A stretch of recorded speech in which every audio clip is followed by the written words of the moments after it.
Anything can go. Turn off your background, bro. Yeah, you got going. So what about the influence in the northern Levant coming from Syria? That you see, you got Arameans.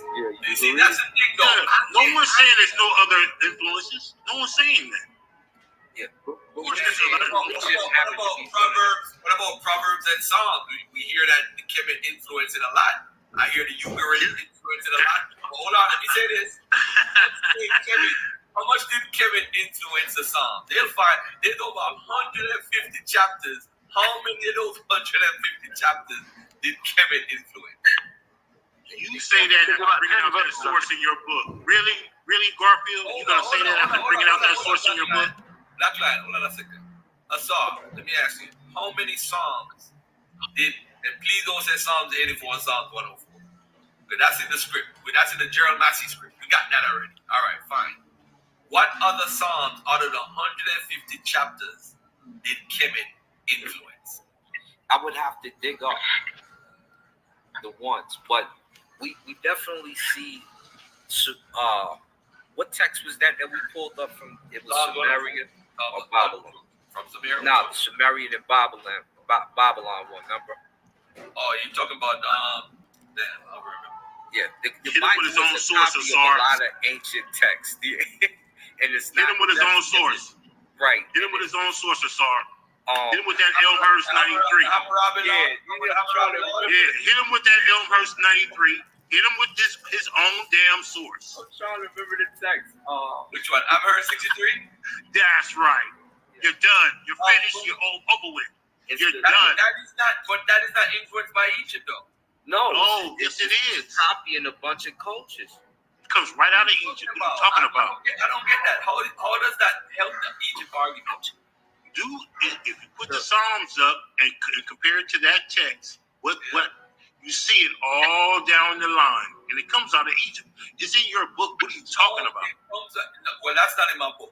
Well, Amherst 63 is basically the argument is that the group in Amherst in Egypt at that time was writing a version of Psalms that didn't include Zion, the word Zion, and the word Jacob. That was my argument. Where was it? Oh, in Egypt. You're done. You're finished. When it comes to the Psalms. Done. I'm not even going to.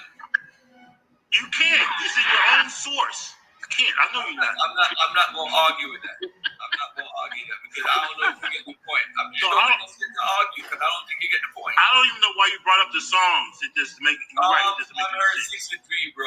Remember, you had Egypt. Hold on. Let me break it down. You had Jews that lived in Egypt. They were able to write in Egyptian. So when they're writing in Egyptian, they wrote something called Amherst 63. That we call it that today because, of course, some guy named Amherst found it, and this is probably his 63rd manuscript that he ever found. So Amherst 63 is an Egyptian. It's written in the Demotic, I guess, the Demotic version of it. Right. But it's written. Hold on a second, brother. Just because it's written in Egyptian makes it Egyptian. I hope you understand what you said. Listen to what you said. Am I making sense? Give an exact. No. Hold on. You guys stop. Hold on. Let me get Hold on, brother. Okay. Orthodox. Do you know about Amherst 63, bro?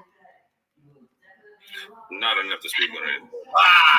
You killing me out, boy. The man said the Jews were in Egypt and they created this, and now he still don't see how it's a direct source.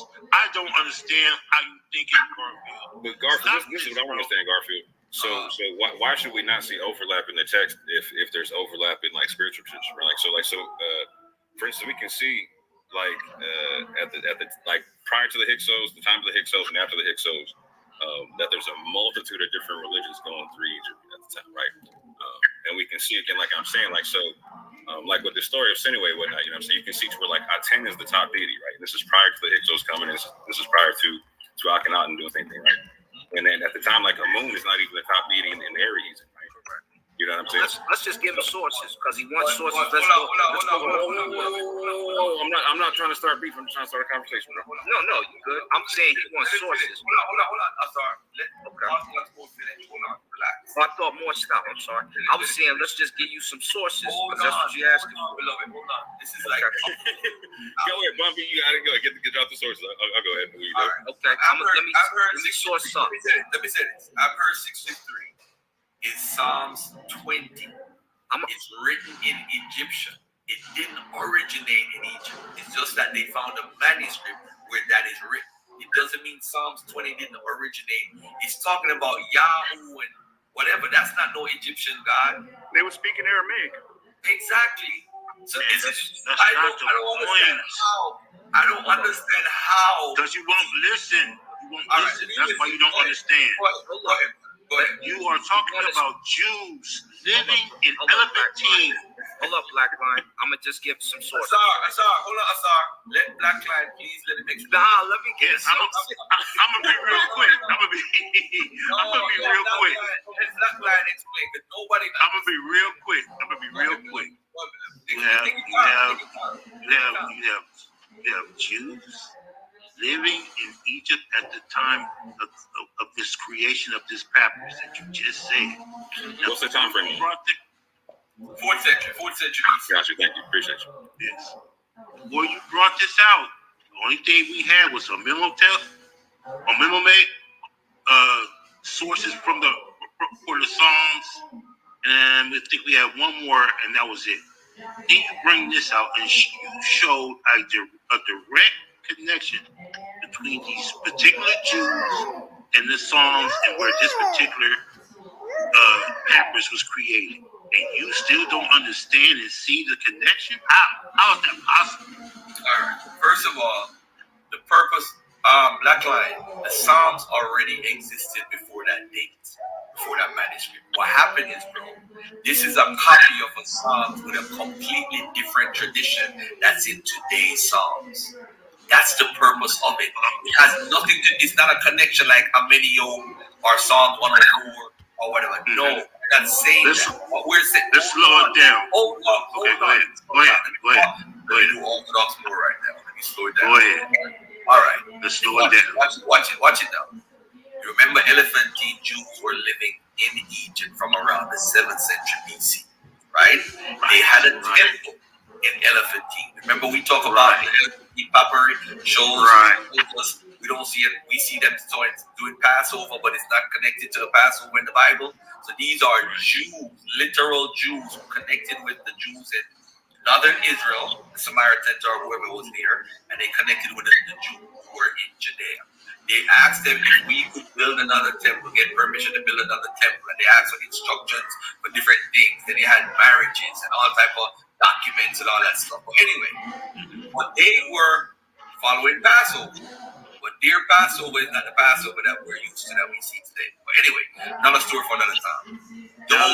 Now, hold on. Those Elephantine Jews are now writing Psalms 20, but the Psalms 20 that they have is not the same as the Psalms 20 that we have today. It's a Psalms 20 that's missing the word Jacob, and it's missing the word Zion. So you know in Psalms where it says, "Oh, the God of Jacob," it doesn't say the God of Jacob. That's all, bro. Now, when is the Babylon captivity taking place? When is that? 590 to 538, around that. But you have Jews in Elephantine at what date? From 7th century BC. Okay, I got you now. Go ahead. You're right. I got you. All right. Garfield, I've got a question. Hold up, get away from the topic. Let me just give this and then we can go further. Topic, one second. Hold on, No, if you're taking the topic, hold tight real quick, Shannon. Let me are you ready? Are you ready? Yeah. You need to share screen? No, we can just do it from right here. Go ahead. You can pull it up. This is the text from Horus, and then let's go Matthew 25, 35 through 36. You need to show that on the screen. You got to show that on the screen. Hold up, I got What is it? Matthew what? Matthew 25, 35 through 36. And then we'll go to John. I'm just going to read two real quick. So from Horus's text, it says, I have given bread to the hungry man, and water to the thirsty man, and clothing to the naked person, and a boat to the shipwrecked mariner. Matthew 25:35-36 says, for I was hungry, and you gave me food. I was thirsty, and you gave me drink. I was a stranger, and you welcomed me. I was naked, and you clothed me. Let's go to John 8:12. And another verse from Horus. It says this. It says, I am Horus in glory. I am the Lord of light. I am the victorious one. I am the heir of endless time. Even I am he that know the paths of heaven. John 8:12 says, again, Jesus spoke to them, saying, I am the light of the world. He who follows me will not walk in darkness, but will have the light of life. They're saying the same thing. What you gotta say, James Cassell? James Cassell, you up, bro? Parallelomanium on here, bro. Come on, let's go. Let's get it. Come on, man. He does beat y'all up, man. Come on. Hey, Y'all, man. I'm half asleep right now. Genesis 49. What he beat us up on? I don't get it. We don't see last week, so get out of here. What he beat us up? Hey, that's all. What you beat us up on, brother? Oh, no, you little body shot. It was not, y'all. I missed it. I don't even know what you beat us up on. You saying that was stolen? No, he was asking if the scripts Oh, let him get away with that. and there's a lot of scripts that are similar. Oh, man. Orthodox. Similar to what? Let him get away with that. Similar to what I saw. To the that's New Testament. All right, watch out. We got this right here. Go ahead, Let's bro. go. Let's go. So these are literally debate notes that me and Asar both used in the Solar Vision debate league. We both cite the same sources in terms of what's being talked about or whatnot, right? So we both talked about the hymn .10, circa 14th century, in its relation to Psalm 104. We both talked about the instructions of Amenhotep in circa 1300 to 1075 BC, in its relation to Proverbs 22:17 through 24:22. Hold on. Yeah, and there's some other ones that I missed. But yeah, so something I wanted to talk about that is what I was saying earlier is like, so we should expect to see overlap in certain traditions if there's so for instance, like when I'm talking about like the Aten concept, right? So I'm saying that overlaps in the Bible with the concept of Adonai, and we see a lot of this concept of where Adonai is in these situations in these particular scripts, referring to Egypt and all kind of stuff. Using very similar language in Hebrew, like emet for like ma'at, etc. Right, very similar concepts. Right? So we see multiple different deities or multiple different prophets calling on Adonai as the Most High God, etc. Right, and so again, this is a question. Like so we're seeing overlap. So one, we're seeing overlap with the Aten concept and monolatry in Egypt, right? But also we see the concept of Adon and Canaan and whatnot, right? So this concept of Aten, Adonai, Adon, it's not just central to one area. There's overlap in a lot of different areas. The thing is that every different culture sees this concept differently and practices this concept differently. Right? But again, like so, we do see overlap with Egypt, to where after we like so everyone knows I take a timeline to where I believe that the Exodus happened circa like 1540, etc. Right? So even if you take it after like a 1446 time, like most people do. We're seeing a lot of this literature that's being linked up to the Bible, you know what I'm saying, coming afterwards or representing this concept of monolatry, you know what I'm saying? So it's not like it's not like a fight. Like, okay, like you were saying earlier, Garfield, if I got the oldest inscription of Adon, does that mean I win?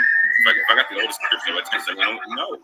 We're talking about concepts of. I'm gonna tell you right now, when you go on a debate, any of them leagues you go on a debate, you're gonna lose if you ain't got that first argument. That's what they used to, bro.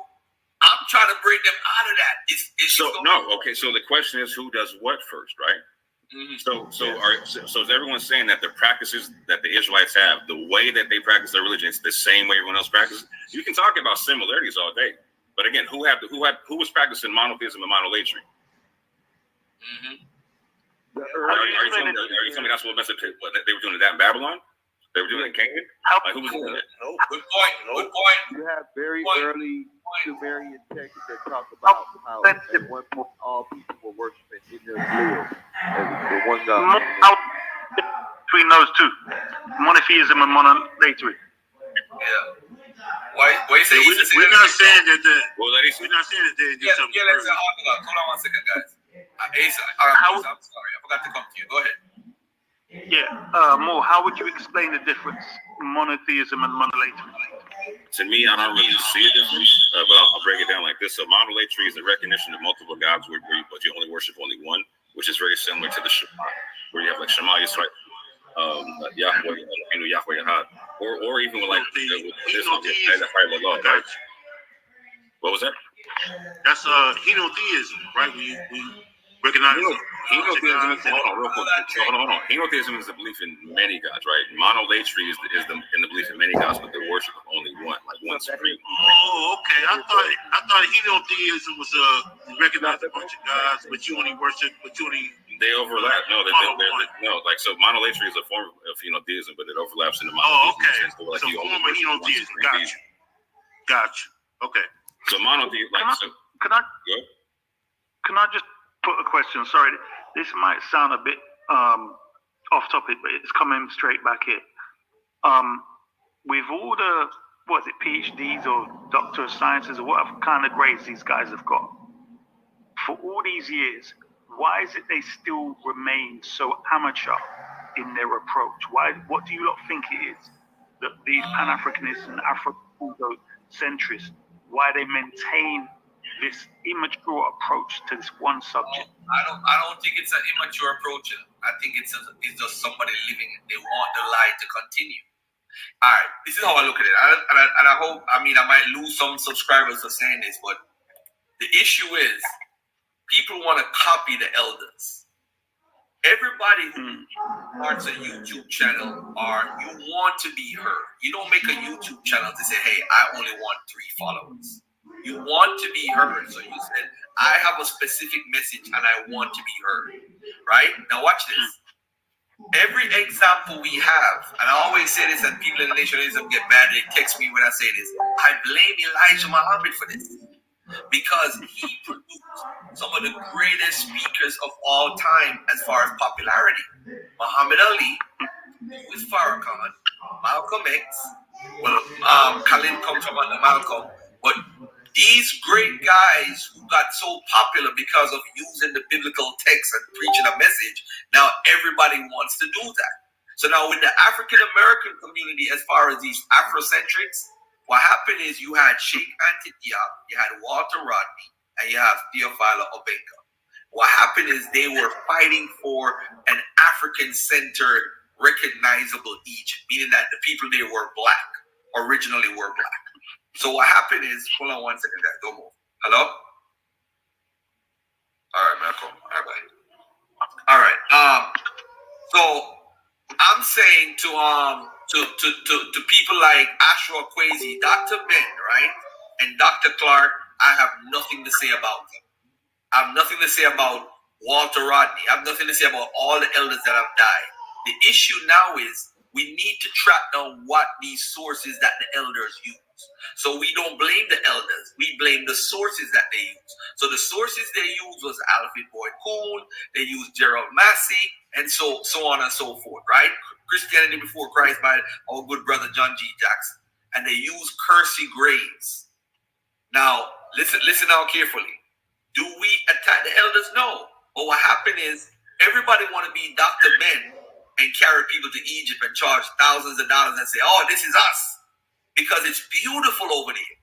But that's just not us. Technically, it's just not us.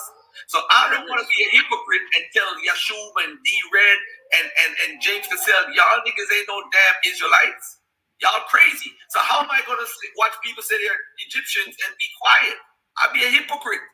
So now I'm saying if we're going to stop this, we got to stop the people who are alive right now. Ray Higgins, Ashra Kwesi, and guess who is trying to be like those guys? Jabari Assad. He's now the Michael Jordan of the whole Egyptomania because he's better than all of them. What he does is he actually copies the elders in their speeches. He does. He mimics them. He repeats what Dr. Ben says. Hold on. He repeats what Dr. Ben says. He does trips to Egypt like Dr. Ben. He wants to be Dr. Ben. That's all it is. So he wants to be the continuity of that He's legacy. supposed to carry his tradition from his elders. Hold on. But you're carrying on the legacy to carry on the lies. But that's not a lie. The people in Egypt were black. And they were African. They had 3 wise men. They had yo, listen, man. Anyway, guys, I gotta go, man. I gotta get out. I can't do this 3 wise men stuff. You're gonna say they weren't black. It has to be every connection, and that's not no one is saying that. Right. I'm asking us all that. Are all Egyptians black? One step. Garfield. Let me answer. Sorry, this, please. Go ahead. Sorry. Hold on, Genesis. Let Kalam ask me one last question before I put it on. Go ahead, Kalam. Jeez, you know what? I don't even know what to ask again. I don't even know what to I'll let ask. y'all rock out for a minute. I gotta go do something real quick. All right? Yeah. Y'all do it. All right, cool. Sorry. Listen, Black Lives Man, everybody talk. Let everybody talk. I got it. Go ahead, 49. Go ahead. But sorry, are you saying everybody in ancient Egypt was black? No, but that would be like saying everybody in Greece was white. Yeah, that's how I'm asking. Was the majority of the people there were black. Wait. Hold on. One sec, guys. You lot went off topic. What Garfield last spoke about here, I'm saying my question relates directly to why these debates have been going on for so many years and there's been no freaking real progress. So all I'm saying is we have to identify what the hell it is with this Afro-pseudo community in which they feel so comfortable to, on one side, come up with all this professional academic qualifications, but on the other side, they're so flipping pseudo and literally amateurish and ridiculous. So I'm going to put on the table, one sec, I'm going to put on the table, one sec, let me put this, and then please respond. I want to put on the table that one of the reasons is, amongst their so-called African traditions, is that they don't believe necessarily in an afterlife in which you have a heaven or hell, but their afterlife is that their name is mentioned throughout the generations. So therefore, it's kind of, this is one of the things. So therefore, for them, it's to have been someone that has done something and become an ancestor, so that people remember them throughout the generations. Now, is that something you all can relate to, agree with, and so on, or no? I think you're right on the money with that. That is definitely that is close to the, if not the original concept, especially in Africa. But the problem is you have these people like Garfield is talking about stuck in this paradigm, in the Dr. Ben, John Henry Clark, and others paradigm. But they can't advance from that. There's so much more information that has come out that some people don't want to look into. They stay right in that paradigm from the 70s and from the 60s instead of going into newfound information and new scholarship. Why though? Why is that? This is what I'm saying. You've got people like Jabari, right? An academic, right? If you look at, for instance, Sheikh Anta Diop, he was a scientist, academic, etc. And he was a person that led the way for, according to your research, you change your view. Do you understand? And this is what they say, but I can't see Jabari and these other people doing that particular thing. So, for instance, when evidence is presented to them, they seem to just waffle rather than actually say, you know what, I'm actually going to change what I was saying based upon the new evidence. Well, so you're identifying other scholars as the Tamahu, as if that's a derogatory term towards Europeans, then you can't do anything but keep stuck in that paradigm from the 70s. You can't advance your scholarship if you're going to use that type of if you're going to stay with that type of attitude. Truth has no color, and that's one of the first things that Dr. Henry Clark taught us. He said to follow the radical European scholars. So he never was about using color as the linchpin of fact checking. You have to be able to go outside of the of your paradigm in order to get to the full truth. Go ahead. But Gerald Massey and Godfrey Higgins were Caucasian people, right?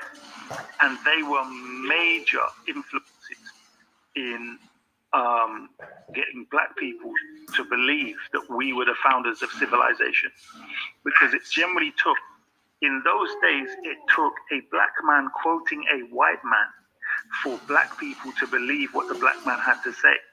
If he had just said, well, a black man said this, they wouldn't have believed it. Do you get what I'm saying? You have, remember, when we were enslaved, you have European authors making these claims. They're writing the books. They're writing the books that Dr. Ben and Dr. Clark are quoting from. We as a people were enslaved at the time. Correct. And also, not only that, you have to look at the fact that when Marcus Garvey spoke, black people listened. Black people is up across the world listening.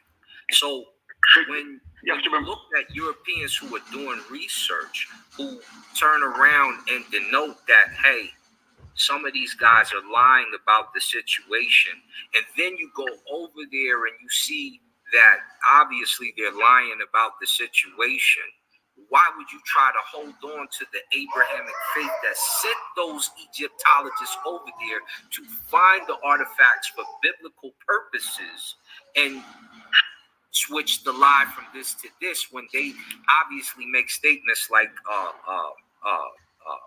what's his name did, and said obviously the Egyptians have Negro blood, but he was paid to make them European sources. And then you go look at in the Bible. James Breasted. Yeah, Breasted. You're absolutely right. They are the first Egyptomaniacs. They are the first. The people like James Breasted, Budge, and others. They are the first. And look, they use the biblical narrative to try to do this.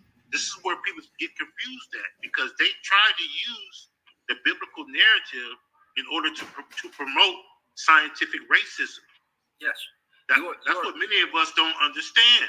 Your Bible source has the same date as the Egyptian source almost every single time. You know why?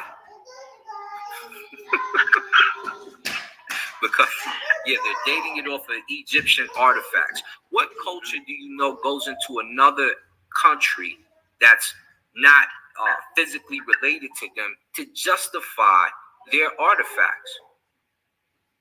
You got people running around here talking about Joseph is Akhenaten. So and so is such and such. But Joseph can't be him, because we know his name. We know that's Akhenaten. We know Akhenaten's story.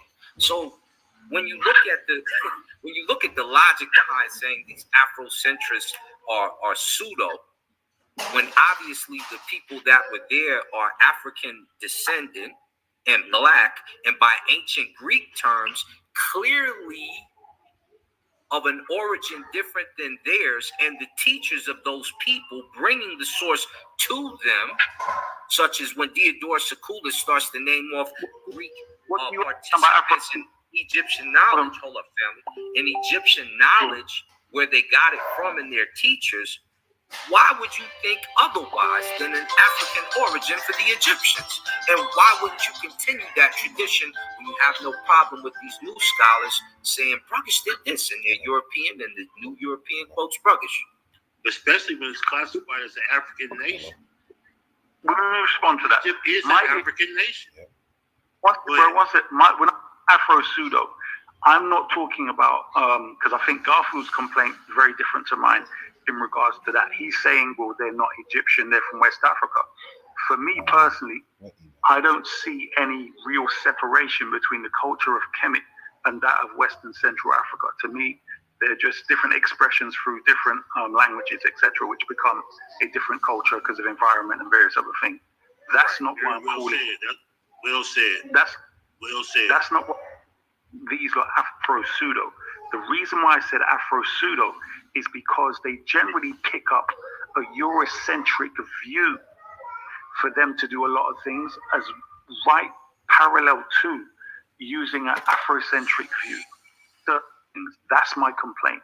So it's not that I'm saying, for instance, if somebody today, let's say they can trace their blood back to Nigeria, right? So somebody in England or the Caribbean or America, diaspora, and they're 90 whatever percent, Yoruba or Igbo or whatever else. But they prefer today to promote the ideas of Kemet. It will be useful in our struggle because there is a psychological and ideological battle of us getting Kemet back over to be known to be black. If these peckerwood monkeys can make movies called The Exodus and the other one, where the actors of Moses and Pharaoh and so on are Caucasian white without hands, then clearly there still needs to be that battle going on. So I have no problem with Jabari doing that. My whole issue is when you're starting to judge, for instance, the Hebrew Israelites, the Muslims, and even the Christians, and the claims that are not scientific. They're not going about it in the right method. They're misquoting stuff or they're lying. That's my problem. That's the real issue I have there. No doubt about it. I have no problem with Jabari bringing African roots into Kemet. I have no problem with that at all. The problem I have with him is trying to create this religious atmosphere as if it's like the Europeans have done with the Bible and putting that on Kemet. Like, for instance, I've asked him this. He's never answered my question. I asked him, what African ever called a hymnetcher, because that's the name of what he calls a priest. What African ever called him a priest? Called a hymnetcher a priest. And he has not answered my question. Because no African has ever put that title on a hymnetcher. A priest. So where does that come from? That comes from Herodotus, a European. He is the one who called the hymnetchers priests, not an African. Well, hymnetcher translation, is basically servant of Netcha, right? Right, not nature. priest. But not if priest. you're going to equate it to somebody in English, what would you depict it as? What would you call it in English? I wouldn't call it a priest myself because I want our ancestors to identify themselves. I don't want to put an English term on an African concept. That's the problem I have with him. Damn. Right, gotcha. How you going to teach somebody who knows English what they're saying in another language? I got a better example. Exactly. I got a better example. When did the Tomahawk become white people? Or all the white people? That's a good question too, because from everything I've heard, that's not even the right term. It's not even the right location. Like if you talk to Jaru, if you talk to Asar Imhotep, they're going to tell you that term doesn't apply to Europeans. No, well, they're westerly. And this is why when we pull up the Marinette Ptah Stela, we have to look at the locations that those places were considered at that time. Same thing with this. When you say the Chenahu, and he calls it Tamahu, but it's clearly written Chenahu, you have to understand where that's at, and that would denote a western location in Africa. Mm-hmm. I agree. Right. So what gives him the right? Hold on real quick, brother. I want to say this, and it's geared towards you. What gives him the right to just say that information if it's been falsified? That's a good question. No one gets it right. The question is, how many people believe a brother who doesn't read the Medu Neter concerning? Now, I respect Brother Jabari and that clique over there. Respect to them. I'm not a Kemetic. I'm a Rametz societist, right? But you still have to show respect for what they do. Just like we show respect for what Hebrew Israelites do. We show respect for what Muslims do, for what Christians do. But the only people who give that authority to him are the people who thinks what he says is correct. I have no respect for anyone who tries to put a European spin on African concepts. That's no, but brother, you have to translate. You have to listen. There has to be until the big took it, and then she took the word Kemetic, which is not even a Medu Neter word, and she calls it Orthodox Kemetics, right? So now something that started in the black community has been usurped, and it still has nothing to do with the connection to ancient Kemet other than some of the rituals. What they're doing are the rituals for the dead. which some of those people's rituals for the dead equate to being what you would do for those who are alive as well, as the book of Coming Forth by Day says that. But not all of them are. And some of them have, you know, what you would call interpolations, as you pointed out, Brother Issa. But when it comes to, is there text for all these things? Yes, there is. Do they have the text, and are they moving in that direction? Sorta. This is my issue, bro. My issue is not them building a community. What I'm saying is, it is very different when you are literally almost like the prophets of that system, because you're building it from scratch. If you're dealing with Kemet, if you're dealing with voodoo, there's already, you know, thousands or millions of people practicing voodoo. If you go to the Ifa system, there's people practicing that system. But I'm saying with Kemet, you're literally, you know, starting from scratch. And there's obviously because you, like I said, there's rituals that are shown on the wall. So they give you, you got instructionals for a lot of this stuff. It's not like a lot of information. They left a lot of information for us to see what kind of culture they were a part of. Yeah, this and, is not and like. My point is, why don't we just leave them to themselves? Let them have their culture. Let the other people have their culture and leave it there, and not remix it into what we want it to be. But that's the problem I have. Isa comes from Islam. And in Islam, you can't just hop up and say, I'm an imam, right? You have to have a chain. You have to have the, you know. It's not, if you will. What? In ancient... Wait, let me say it. I already know you're going. I'm just saying, for the record. Hey, wait, listen. Say it. Even though whatever's on the walls, I'm saying we don't have a living community based upon, you don't have a government, don't have, you know, hunting, you don't have the way of life of Kemet, in Kemet, or even further away from Kemet, speaking the language and so on, which these brothers are bringing back. So I'm saying their job is much harder and much bigger. You get me? So here's an example.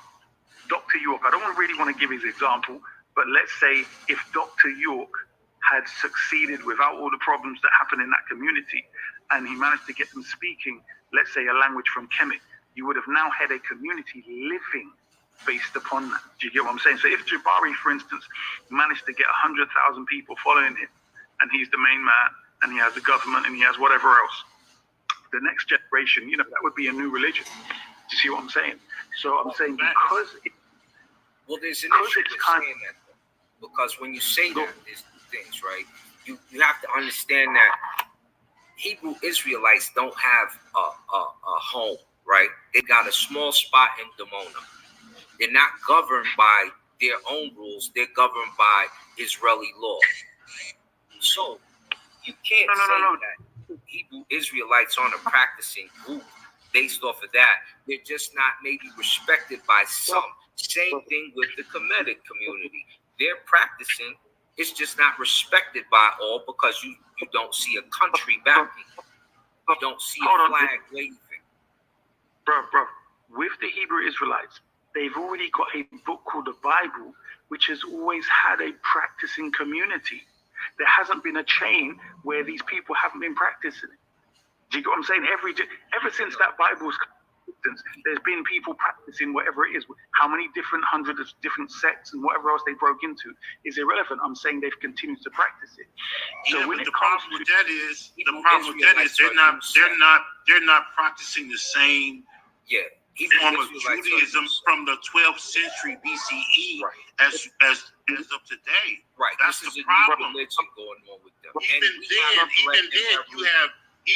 then you have different forms of Judaism. You have the Sadducees, you have the different sects. All these different sects of Judaism going on. My point is the important role that people like Jabari have.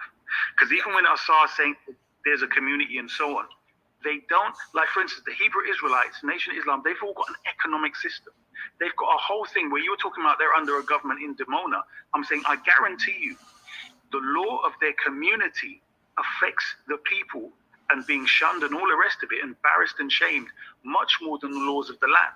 You'll find a culture of a community affect you. For instance, the Jews in a community in London, they hardly commit crime. Do you think it's because of the law and fear of going to prison?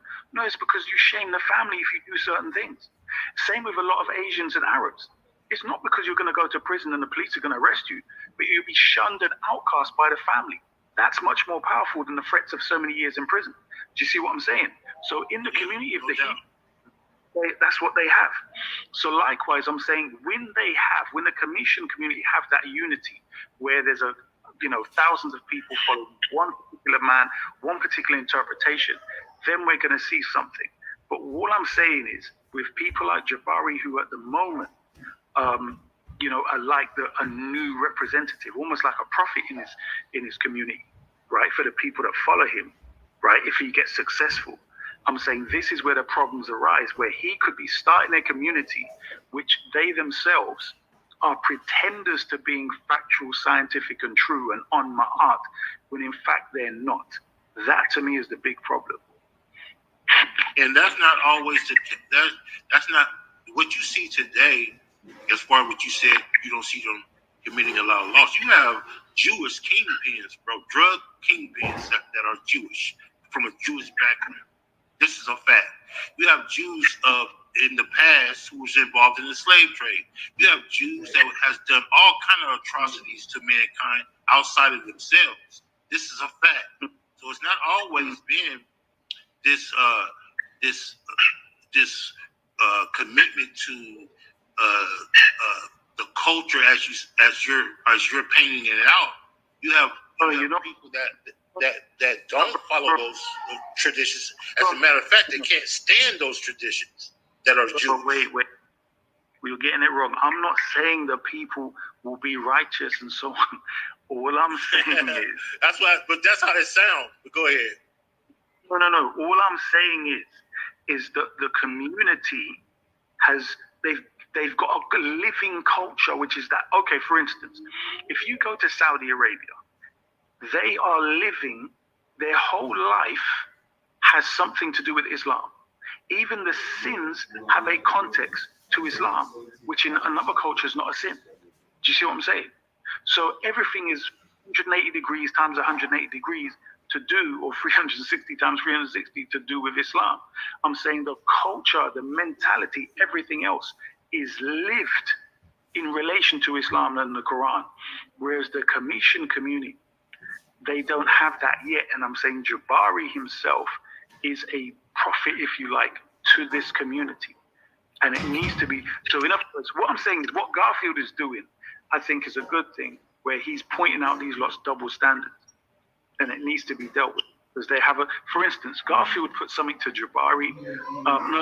Black Jesus put something to Jabari. And it was to do with the historicity of Jesus, right? Right. And the scholastic community agree that Jesus existed, but they don't agree with black. Now, the thing was that Black Jesus pointed out, he said, well, that's nothing to do with the conversation. And I keep finding this is what Afrocentric, Afro-pseudos keep doing. If the conversation on the table is whether he existed or not, stick to the subject. Don't add another point to it, whether he's black or not. And that's what they keep doing. Point. That's a fantastic point, because I had a problem with that myself. When that question was answered, everybody should just say yes. Yes, the consensus says there is a historical Jesus, and left it at that. But they had a problem with just admitting that fact. And what you're saying is absolutely the reason why they did, because they wanted to stick to that type of paradigm. And I'm saying that is poor methodology. You must step into the 21st century and update your scholarship in order to have these type of conversations. Otherwise, you're going to sound just like you just described. Well, check this. I think in the 70s. That's why all communities. Hey, hold on, guys. Hold on 1 second. I got Asar in here. I know he can't stay long. What's up, Asar? What's on your mind, bro? I know you saw a point. You want to jump in and beat up Isa on, but go ahead. Come on. Asar. Together for your fundraising infrastructure. Who's this? So I saw who? fundraising.